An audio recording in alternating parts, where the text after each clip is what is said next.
Olá, amigos. Acredito que alguns de vocês até já me conheçam. Meu nome é Cássio, eu já há alguns anos, sempre como convidado, tenho feito algumas palestras nessa casa.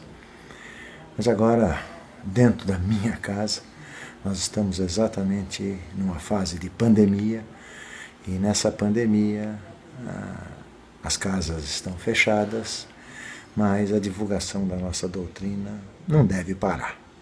Essa é a razão, então, que nós estamos fazendo as palestras através dessa novo sistema de mídia que a gente tem por aí. Estejam certos, para mim, que já sou bem velhinho, a coisa fica um pouco mais difícil. Mas hoje me pediram para falar sobre Alzheimer e como é que o Espiritismo entende o Alzheimer, né? Então, para começar o nosso bate-papo, como sempre eu faço, eu diria paz a todos. O Alzheimer é uma doença que é conhecida tem já algum tempo, para a gente ter uma ideia, e ela ultimamente tem aparecido num grande número de pacientes. Nós vamos tentar conhecer essa doença e verificar como é que a doutrina espírita a entende. Mas para falar de Alzheimer, eu vou começar a contar um pouquinho da história do Alzheimer. Em 1901, uma senhora alemã de nome Auguste Deter, tinha 51 anos naquela época, ela internou-se no Hospital de Lunáticos e Epiléticos de Frankfurt, isso na Alemanha, e quem passou a cuidar dela era um médico chamado Dr. Alois Alzheimer. Ela apresentava um quadro de perda de memória, desorientação, alucinações, problemas que a família tinha percebido que tinham começado há mais ou menos 6 meses. Né? Ela tinha crises de ciúmes excessivos, manifestava uma amnésia em alguns casos, e em várias ocasiões ela não encontrava o caminho para voltar para casa. Isso me fez lembrar, eu moro aqui num prédio, e nós tínhamos há um tempinho atrás, hoje já está desencarnado, um senhorzinho que morava aqui no prédio. Ele ia a uma padaria aqui pertinho de casa e chegava na padaria e dizia: onde é que eu moro? Eu não sei mais onde é que eu moro. Então alguém da padaria, como ele era conhecido, fazia o favor de trazê-lo até aqui em casa, né?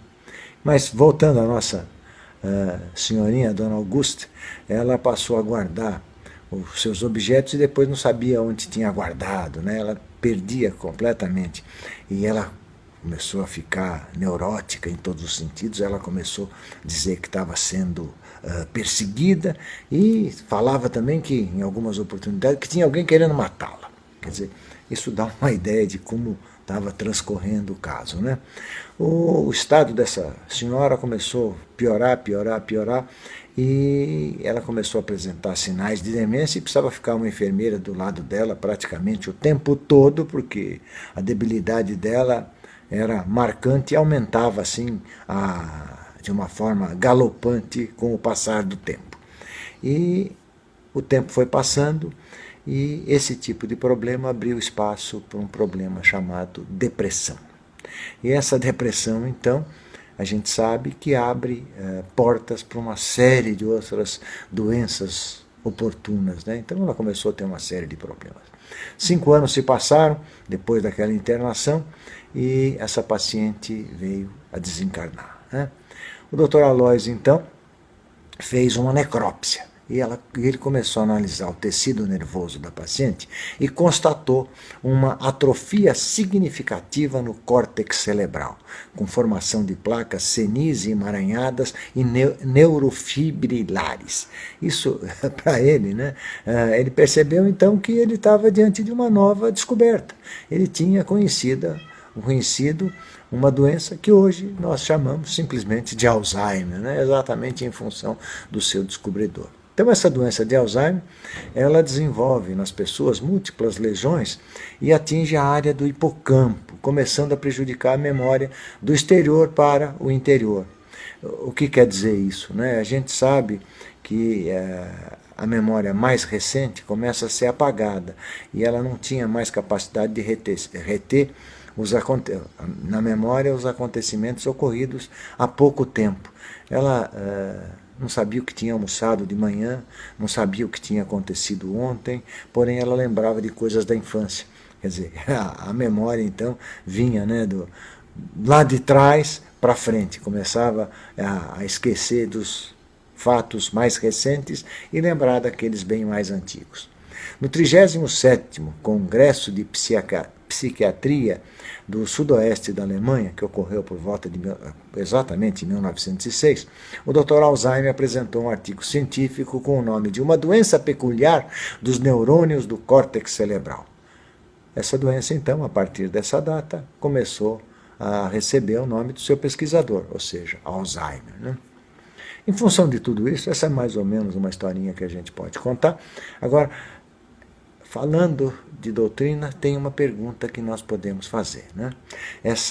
Estaria essa doença relacionada com processos expiatórios, com relação a vidas passadas, ou ela é simplesmente uma doença de origem orgânica sem qualquer relação com o espiritismo? Vocês estão vendo atrás de mim um gato.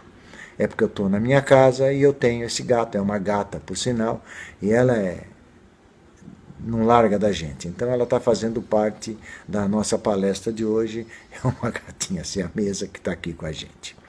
Mas, voltando ao nosso assunto, inicialmente, acreditamos ser importante colocar que como a doença ainda está numa fase de estudos, né, a gente sabe que não tem cura para o Alzheimer, né, ela está ainda numa fase de estudos, apesar desse século todo ter passado, né, desde a sua descoberta, e não se conhece a sua cura. Então eu diria que é uma palestra que ainda está em fase, uma doença que ainda, em termos de cura, está em fase embrionária. E o Espiritismo também entende assim, que não tem uma posição definitiva sobre o assunto, né? Toda e qualquer manifestação que nós espíritas podemos entender sobre isso está baseado nos estudos feitos pela AME, Associação Médica Espírita, e em algumas manifestações recebidas pelo Chico através das psicografias de André Luiz, né? Alguns outros livros na literatura espírita também falam das influências do espírito sobre a matéria e vice-versa, né? No livro Nos Domínios da Mediunidade, psicografado pelo André Luiz, que foi recebido pelo nosso querido Chico Xavier, a gente pode ler. Eu tenho aqui uma cola, eu vou ler para que a gente não fuja exatamente do que ele diz. Assim como o corpo físico pode ingerir alimentos venenosos que lhe intoxicam os tecidos, também o organismo perispiritual absorve elementos que lhe degradam com reflexo sobre as células materiais. Está aí mais ou menos uma explicação, né? E que de uma forma mais ampla, o Espiritismo entende que duas são as causas que provocam o aparecimento de doenças no organismo físico, ou seja, todas as doenças são provocadas pela obsessão e pela auto-obsessão. Essas são as duas manifestações que ocorrem, que nós conhecemos, que podem provocar doenças, né? E o que é a obsessão, né? Partindo do princípio que o nosso cérebro é a base de todo e qualquer pensamento, ele é a estrutura mais prejudicada pelas baixas vibrações das vibrações espirituais, né? Nós sabemos também que aqueles indivíduos que sofrem de processos obsessivos por um longo período ficam abertos a influências negativas, que terão certamente reflexos em seu organismo físico. Isso a gente vai encontrar não só em termos isso nos próprios viciados em álcool, viciados em droga. Depois de um tempo, a obsessão em cima deles é tão grande que a gente percebe que eles perdem a noção de muita coisa, né? Então, tal ocorrência, então, como a gente sabe que os processos obsessivos interferem no organismo, poderia explicar a atrofia acentuada do encéfalo, que é uma das características básicas do Alzheimer. E a autoobsessão, em maioria, as vítimas, bom que se diga, em maioria, as vítimas de Alzheimer são espíritos vitimados por processos de autoobsessão, necessitados de um ajuste de consciência em níveis que nos escapam de qualquer tentativa de apreciação imediata, né? Esses sintomas, em alguns casos, naquelas pessoas que apresentam rigidez de caráter, que são introspectivas, egocêntricas e portadores de sentimentos doentios, como o desejo de vingança, o orgulho e a vaidade, né? E essas pessoas, além disso, têm aquele sentimento de culpa que o espírito traz de vidas passadas. Ele não percebe, é claro, mas isso está enraizado dentro do próprio espírito, né? Ele faz com que essas condições interfiram nas suas vidas enquanto encarnados e, em muitos casos, até por mais de uma encarnação. A gente vai ver que esse tipo de problema às vezes dura mais do que uma encarnação, né? Nós sabemos que as vibrações negativas atraem aqueles espíritos que ainda não evoluíram. Eu gosto de dizer espíritos que ainda não evoluíram, porque não existe espírito mau. O cidadão tem um obsessor, ele tem um espírito mau. Não é espírito mau. Não existe espírito mau. Existem espíritos que ainda não evoluíram. E esses espíritos ainda provocam obsessões duradouras, fazendo com que esse processo desencadeie uma patologia clínica, podendo levar a pessoa a apresentar uma sensibilidade à doença chamada Alzheimer. Assim dá para a gente ter uma ideia. Por outro lado, eu acredito interessante lembrar que, independente da origem, toda e qualquer doença constitui uma grande oportunidade de um aperfeiçoamento moral. Toda e qualquer doença é uma oportunidade que nós temos enquanto encarnados. Esse aperfeiçoamento, que deve ser vivido pelo paciente, serve também, e não somente para o paciente, mas também para todos aqueles que estão diretamente envolvidos com o processo de cuidar deles. Quer dizer, todos aqueles que cuidam de um doente de Alzheimer, a gente sabe que é difícil. Quem tem alguém doente de Alzheimer na família sabe que esse processo de lidar com esse cidadão que tem essa doença é muito difícil, mas estejam certos, é alguma coisa que serve também para que esta pessoa, ou esse espírito que está cuidando daquele, tenha condições de evoluir, tenha condições de resgatar alguma coisa lá de vidas passadas, né? A doutrina nos ensina que os familiares daquele doente são reunidos em uma mesma família para resgatar débitos contraídos numa vida passada. O cuidado do doente, enfrentando todos os problemas dessa tarefa, às vezes... Aqui apareceu alguma coisa, mas já sumiu. Às vezes, tendo que enfrentar provações dolorosas, possibilitará certamente uma condição reparadora, não só para o doente, mas também para aquele que cuida do doente, né? Assim, podemos até afirmar que o Alzheimer, em qualquer de nossos familiares, pode sim ser considerado uma grande oportunidade para aqueles que convivem constantemente com esse tipo de paciente e têm aí uma grande chance de resgatar também os seus débitos do passado. Quer dizer, quem resgata os débitos do passado não é só aquela pessoa que tem a doença, mas também todos aqueles que convivem com esse problema dentro de uma mesma casa, né? E como é que nós podemos prevenir para que não haja o surgimento do Alzheimer, né? Claro que ainda não existe vacina para isso, né? Não existe vacina para o Alzheimer e acredita-se que a adoção de hábitos saudáveis e o cuidado com o nosso organismo físico diminuirá a possibilidade do aparecimento dessa doença. A gente vai ver que isso nos vai fazer que nós temos que entender que se nós cuidarmos do nosso lado físico, o espiritual também poderá ter condição de escapar desse tipo de coisa.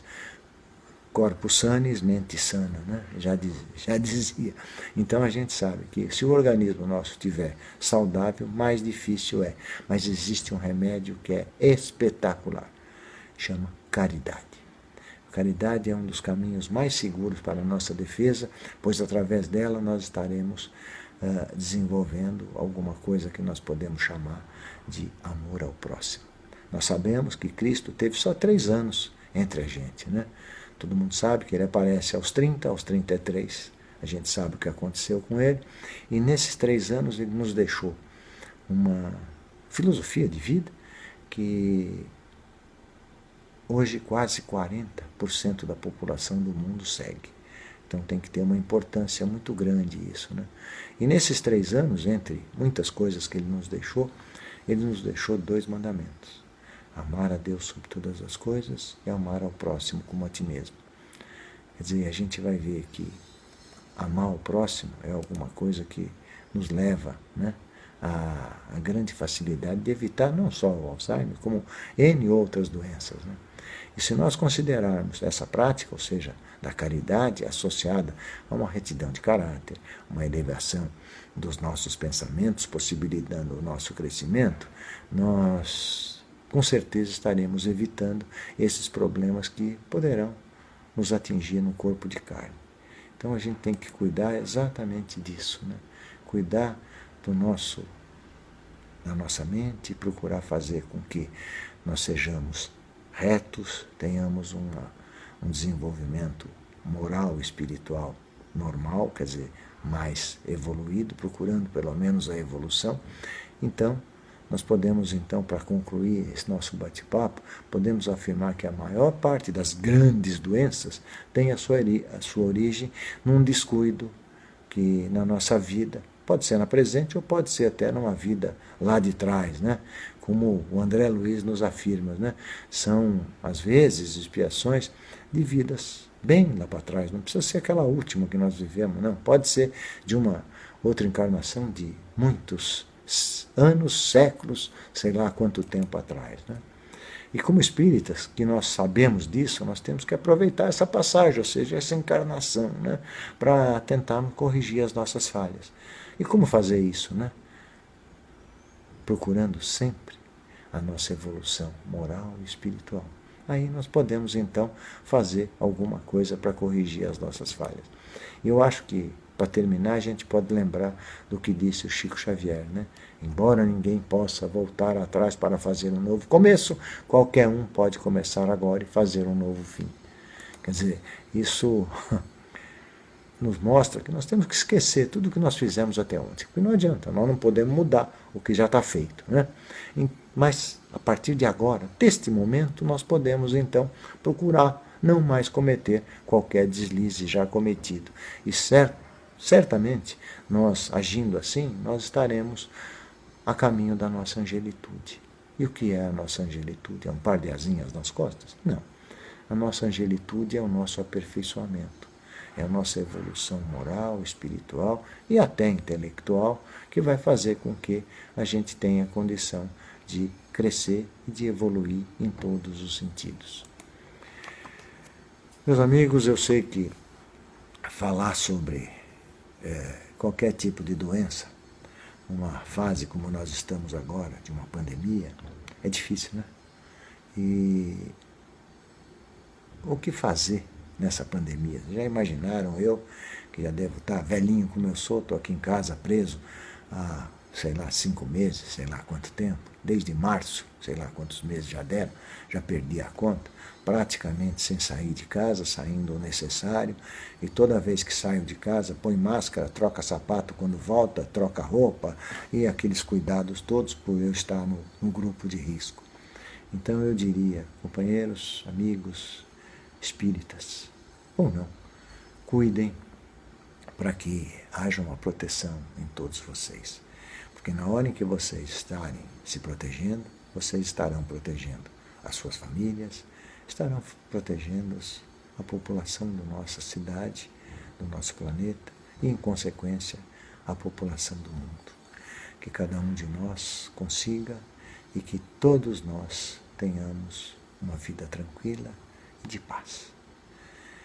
Eu gosto de encerrar sempre pedindo que aquele manto de Nossa Senhora caia nos ombros de todos nós. Que todos nós, com essa luz do manto de Maria nos ombros, tenhamos condição de daqui para frente estarmos devidamente protegidos. E certamente, quando a gente sentir que esse manto de Maria está nos nossos ombros, nós poderemos dividir parte dessa luz que Ele está nos transmitindo para os nossos familiares que moram junto com a gente e até para os nossos amigos. E certamente, se nós procurarmos seguir aqueles 2 únicos mandamentos que eu comentei que Cristo nos deixou, amar a Deus e amar ao próximo, essa luz do manto de Maria vai permanecer nos nossos ombros por muito tempo. E nós estaremos muito mais seguros. Meus amigos, paz a todos e que cada um de nós, na medida do possível, consiga. Muito obrigado por vocês terem me ouvido e até uma próxima oportunidade.